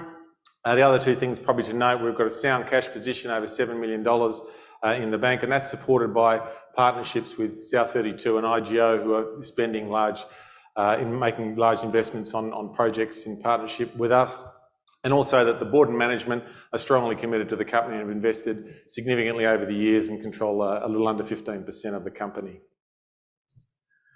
So this is the project portfolio. It is a very, very extensive portfolio, and I won't be going through it all today. As I said, we've got those partnerships with South32 and IGO looking for copper. And I'll touch on the South32, some of the results late last year that they achieved in that first pastoral program at the Jessica and Carrara projects. We've got a 100% owned project in the Paterson province that we've explored Lamel over many years. We've intersected high-grade copper gold, and IGO has been getting some encouraging results at our Paterson province project with them. We did some drilling late last year at the Sandover Copper project, but most of the presentation today is going to be about what's happening in the West Arunta, which is a new critical minerals province in Australia, and things are moving very rapidly out there. So you can see that there at the WA-NT border, it's a very remote part of Australia and very underexplored. So there's the overview of what we're trying to do here. Go into Central Australia, apply new technologies, new techniques, move really early onto new government data sets, and have a terrific team to be able to go in there and explore aggressively and effectively. The commodities we're chasing, I won't spend too much time on them. The primary focus has been copper, and being in the West Arunta, which has seen significant discoveries of niobium and rare earths in recent years, has meant that we're very, very much exposed to what's going on out there. So maybe I'll move on to the Aileron project in the West Arunta. That is a massive land position that we control in this district. We were the company that drilled the very first hole into this belt, and that's the Hosky anomaly, named after Terry Hosky, the geophysicist who brought those anomalies, those magnetic anomalies on that major northeast trending structure to our attention. We attracted Newcrest in as a partner. They've funded and funded the exploration. We managed it for the first 2 years, and we got a rig out there in 2020, and we drilled the first hole into that. The rig had some issues, and we stopped that hole at about 157 metres. And when we got the assays back, it had very high grade from a first hole into a 100-kilometre wide belt. It had rare earths up to 0.8. It had niobium anomalism in it. It had gold. It had copper. I gave a hell of a lot of encouragement to what we were doing.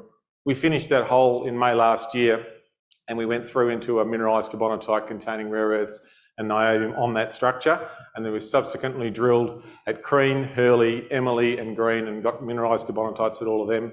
And at the same time we've had WA1, see that right there at our southern border, drilling out what is probably the most significant niobium discovery in decades, and that runs right up to our tenement boundary, and I'll talk a little bit more about that. One of the things that's been really important for our, when you're going into new belts, is getting new regional data sets. Now, we've flown a very large magnetic survey across that belt. You can probably see where the resolution's quite high in the centre of that image. We also flew one of the largest Falcon gravity surveys committed to by a junior exploration company across that last year, and that's revealed some pretty incredible anomalies out in the eastern part of the project, which I'll touch on at the end. So let me just zoom into that Looney, Emily, Green, Joyce area in the southern part of the tenement package. The outline there provided by WA1 of what they've interpreting as their carbonatite, shown in that yellow dotted outline. Our Emily, Green and Joyce targets shown there as magnetic lows along those key structures. Now, we've been, it's very early days. We've been doing reconnaissance drilling at a number of these targets. We're starting to understand how to target these mineralised carbonatites. One thing, unsurprisingly, is that they're coming up some of the major structures, and these key structural intersections are really important. In late last year, we did our first drilling at Emily, and we hit high-grade near-surface niobium and rare earths at that prospect, about 1 to 2 kilometres from Looney. The targets that are coming up to be drilled this year are the Green target, which you can see there, that oval-shaped feature sitting at that intersection of those major structures of the Stromness and the interconnecting fault between the Endurance. That looks very much like it's some sort of intrusive body, and given the context of what's happening around it, we've got a high confidence that we might find some niobium and rare earths associated with that. And the drilling that we've done at our most eastern drill line there, which you can see just next to that open arrow, had some pretty significant niobium and rare earths in it. So Joyce is also another target. You can see a series of these structures, which we've been able to map out of the regional magnetics and gravity surveys that we've flown to give us high confidence that that's something pretty interesting happening there too. So we've got a heritage survey coming up in the next couple of months, and we've got to be testing that with an air core program starting in probably around May, June. Now, using air core to quickly, cost-effectively test these targets, I'll show you the next slide why we think that's going to be so successful. That's drill hole there from Emily, which is drill hole EAL 098. You can see the core, the chips from the RC drilling. The 12 metres at 2.3% niobium, with pretty significant rare earths as well.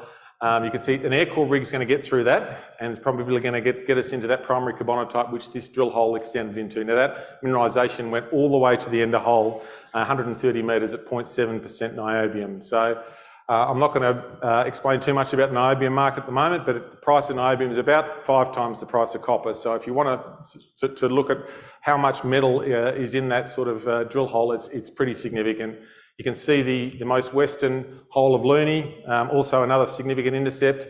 We're going to see these things pinch and swell along these structures, and Encounter's got some terrific targets that are going to get tested in the next few months. So just zooming about 5 kilometres north to this original drill hole. You can see Hosky there. That's the drill hole, the magnetic anomaly that we targeted in the first drill hole into this entire belt. It was fascinating, as I said. We extended through that magnetic anomaly, into the structure and where we drilled mineralised carbonatite. We stepped over 2 kilometres where we drilled the cream target, and we got some 68 metres at 0.8% niobium. And if you look at that drill plan, you'll see again that drill hole is is completely open to the west towards that magnetic low north of Hosky. That's going to be another one of the targets for the air core rig when it turns up on site. We stepped over another 1.2 kilometres. We drilled a section of drilling through that at Crane, where we drilled a depth extensive carbonatite for 282 metres, and we finished the hole in mineralisation. I'll touch on that in a second. And then once again, we stepped over another 3 kilometres and drilled Hurley, which was based on a gravity target, and drilled a mineralised carbonatite again. I mean, this doesn't happen in regional exploration when you go out and do a reconnaissance program in a new belt. There's an incredible amount of mineralisation and carbonatites coming up in this neck of the woods, and the structures are live, and we're starting to get a bit of a handle on how we can target the best parts of these features. So I'll just show you that section through Crane.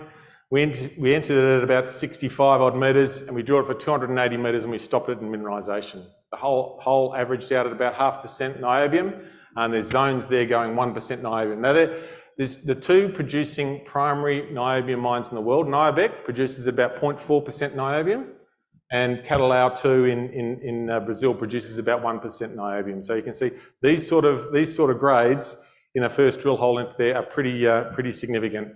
The carbonatite itself will zone both laterally and vertically. We've got further drilling planned there this year to really get to understand what is the orientation, what are the controls, and we're doing some early cytometallurgical work to understand how this might treat. So it's the start of a process where we want to systematically go through all these targets and understand both, I guess, the size, the grade, and also the metallurgical treatment that might be applicable to them. Hurley was that other target. I won't go into it. We drilled a series of holes. We had some trouble getting through cover. All the holes that got through cover intersected a carbonatite. The best hole was the most eastern hole there at 74 metres at 0.5%, and which is completely open to the east and north and south. So there'll be further drilling done there this year.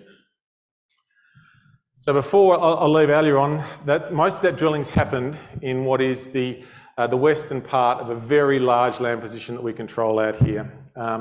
This Falcon Gravity Survey, which we committed to about this time last year and flew in May last year, has been an incredible data set to enable us to target in this belt. You can see some of those structures ripping through very clearly, both in gravity and magnetics, telling us they are very, very significant features. I've talked about Joyce and Green and Emily in the central part of that, but those anomalies that jumped out of that data set in the Falcon in the eastern part of the project at Mawson, Wordy, and particularly Percy. That is a 6 milligauss gravity anomaly going into a background, sitting at the intersection of 2 major structures. That is a really high quality IOCG and all carbonatite target. There's not a drill hole anywhere near it. We've got an EIS co-funded grant, and we'll be drilling that in commencing in April. So we've got heritage clearance. We're good to go, and we've pushed the track to Mawson. We'll complete the track out to Percy, and we'll be testing that target, which is going to be fascinating. So a lot going on. We will be the air core rig will be there in May, June. The diamond rig will be there in late March, early April. We've got a heritage survey where we want to test a number of these new targets that we've identified, and the second half of the year will be about quantifying the size of these series of carbonatites and understand the grade and the tonnage distribution within them.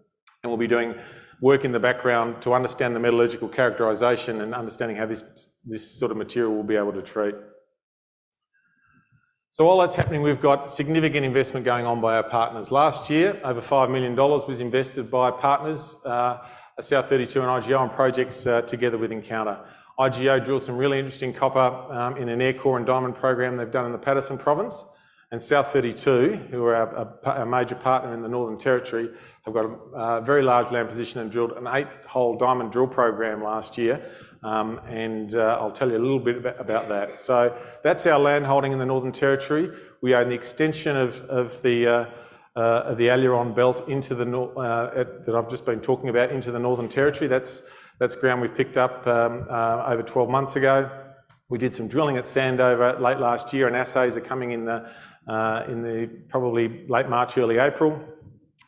But South 32, where Jessica's been operating last year, one of the things where we partner with these major mining companies, and they can come in, they drilled about over 7,000 metres of diamond drilling, and in that first program at Zeta, up in the north of the project there, you can see coincident magnetic gravity feature on the margin of what we're interpreting is potentially a major intrusive body.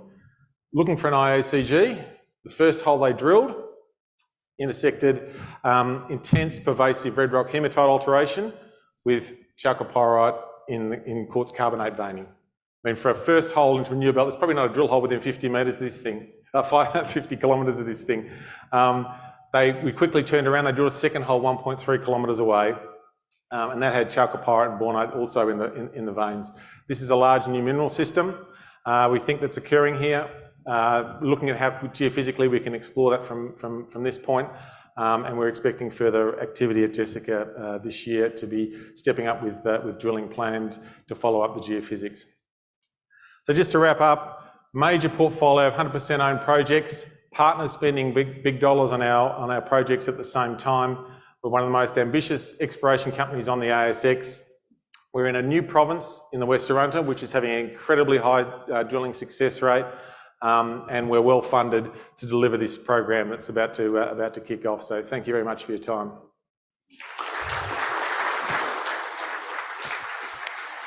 Very impressive. Okay, we're going up to the Pilbara next. Have you heard of Hemi at all? Do you know what Hemi or where Hemi is?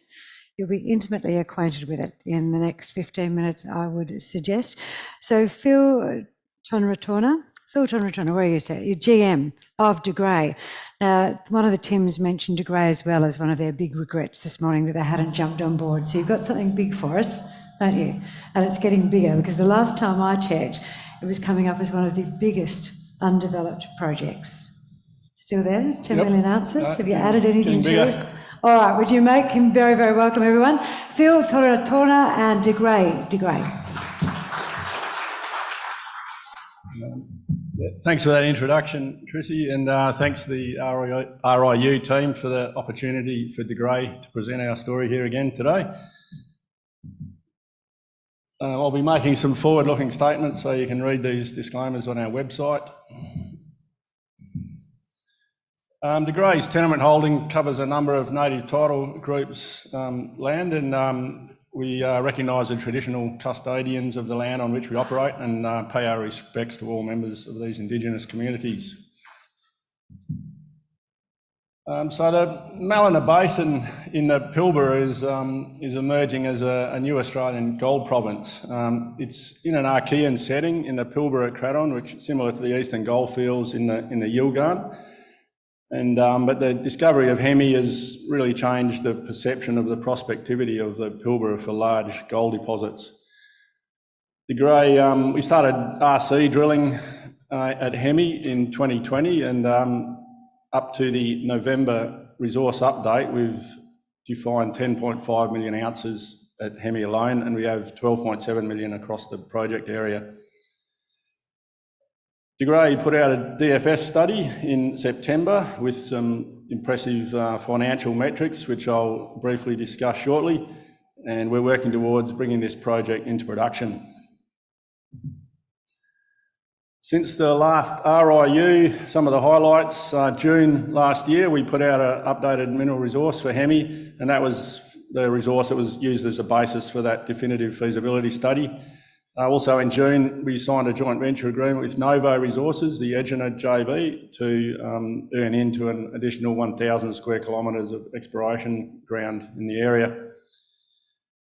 September last year, the Hemi mining leases were granted, which was a major milestone, and also in September, we released that definitive feasibility study.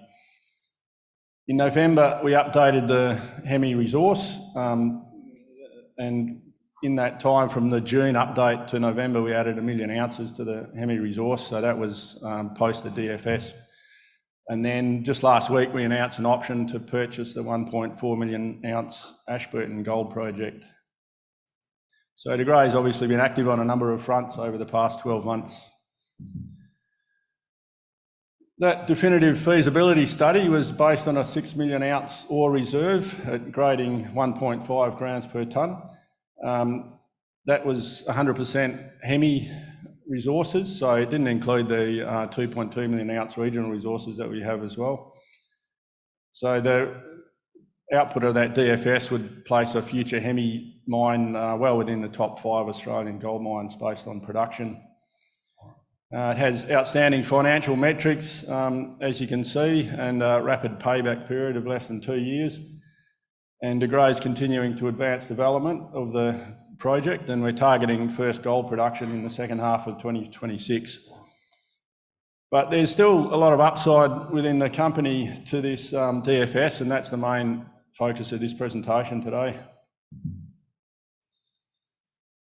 The DFS forecast annual gold production of 530,000 ounces over the first 10 years. We're looking to extend that 500,000 ounce production beyond the 10-year period, and also add to that during the first 10 years as well. And exploration will be one of the major drivers of this aim.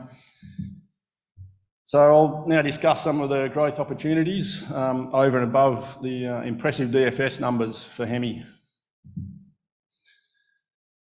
One of the features of the plant design at Hemi is that there's some conservatism built into that, and there's potential to increase the nameplate throughput, and there's also scalability built into the comminution and pressure oxidation circuits, so we can up the production if we need to. With that million ounce increase in the resources post the DFS, we've potential to increase the size of particularly the Eagle pit.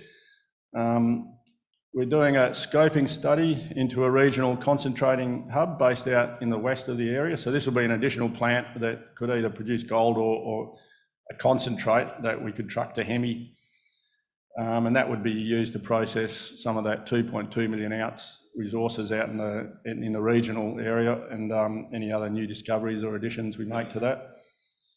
We're doing an initial assessment of underground mining opportunity below the open pits at Hemi, and there's 1.4 million ounces there currently below 390 metres depth. And with that, along with a regional concentrating hub, the underground could potentially come in concurrently with open pit production from Hemi. Any further near surface success in the greater Hemi area will go to extending the mine life, and yeah, we've also got business development, GM BD, Al Nishaw's working on. So the infill drilling, we did quite a lot of infill early last year, and that really contributed to that high confidence DFS and the 6 million ounce reserve. But since then, we've pivoted more to exploration, extending resources and testing new areas, and that's really paid off with that 1 million ounce resource increase post the DFS at Hemi. We see that there's potential to increase all the Hemi deposits at depth. A lot of them remain open along strike as well. There's immediate potential for resource extensions at Yukon, Eagle and Antwerp at Hemi, and also several of the regional deposits have resource extension potential. So just to demonstrate how the Eagle resource has grown over time, this is a long section through the Eagle deposit with a DFS design pit shown in orange there, and the outline of the original Eagle resource, the maiden resource in 2021, which was 0.4 million ounces at 0.87 grams per tonne. So in 2022, the resource was increased to just under 1 million ounces at 1.1 grams per tonne. This would have been the resource presented at last year's RIU. Then by mid last year, we'd increased it over 1 million ounces. This was the resource used as a basis for the DFS study.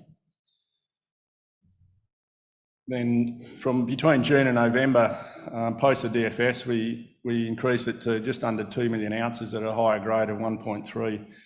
So it really goes to show how rapidly we can expand these resources when we get onto some good mineralised zones at Hemi.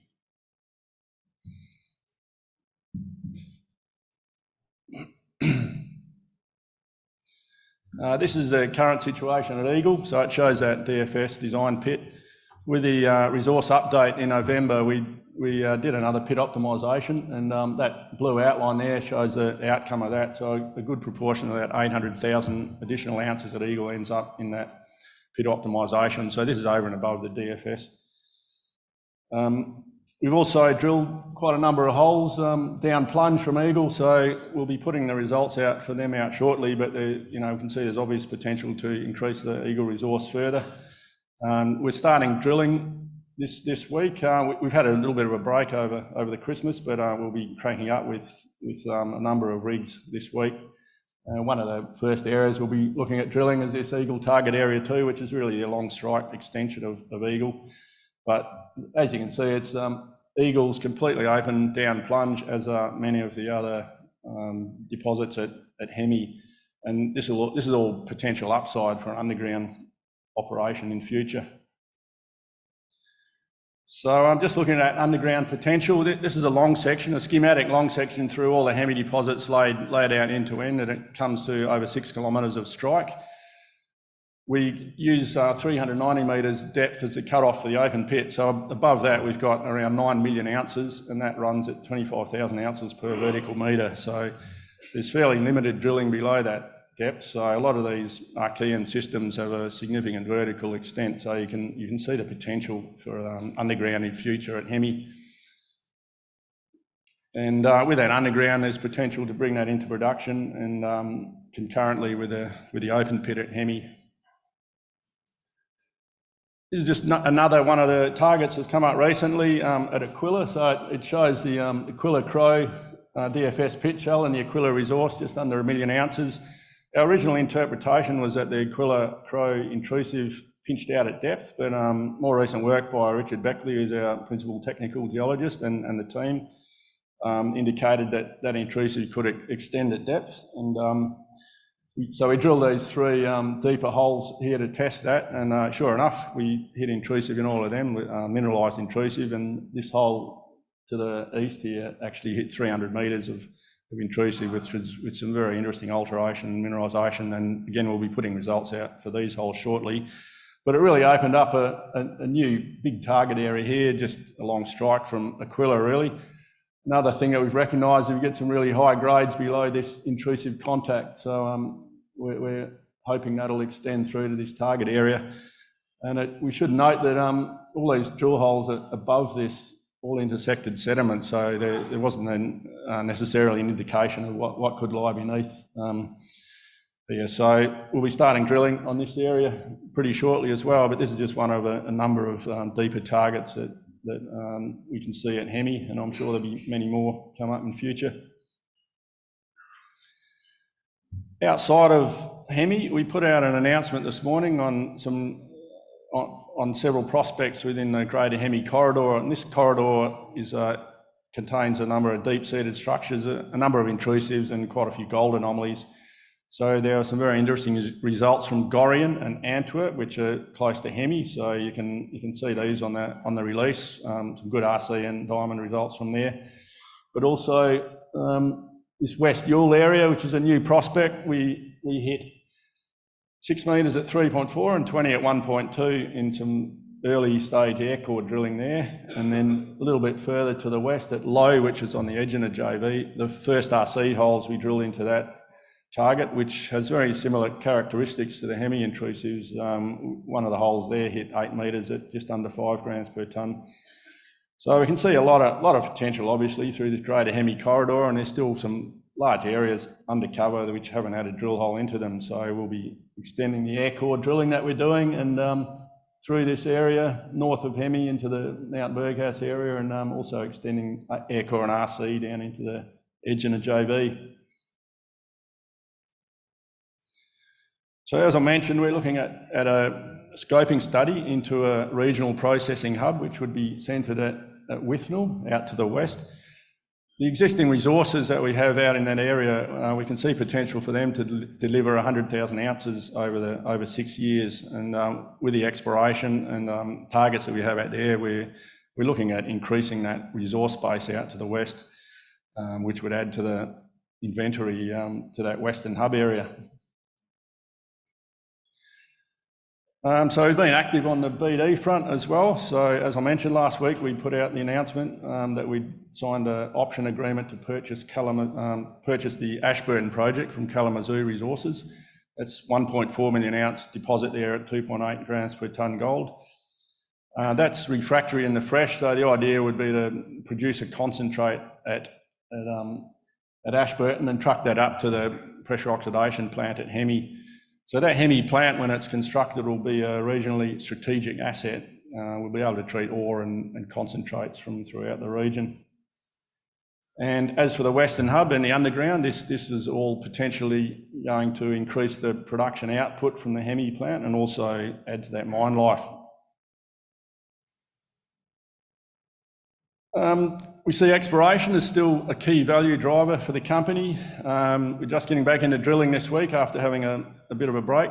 And in some of the immediate targets, we're continuing that Hemi resource extension with drilling planned for Eagle, Ducon, Aquila and Falcon, continuing that shallow RC drilling from Gorian and Antwerp and also around to Scooby.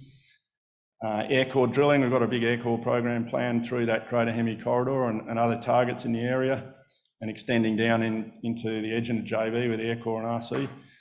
And we'll also need to do some geotechnical and metallurgical type drilling out in the western area to support the studies into that Western Hub.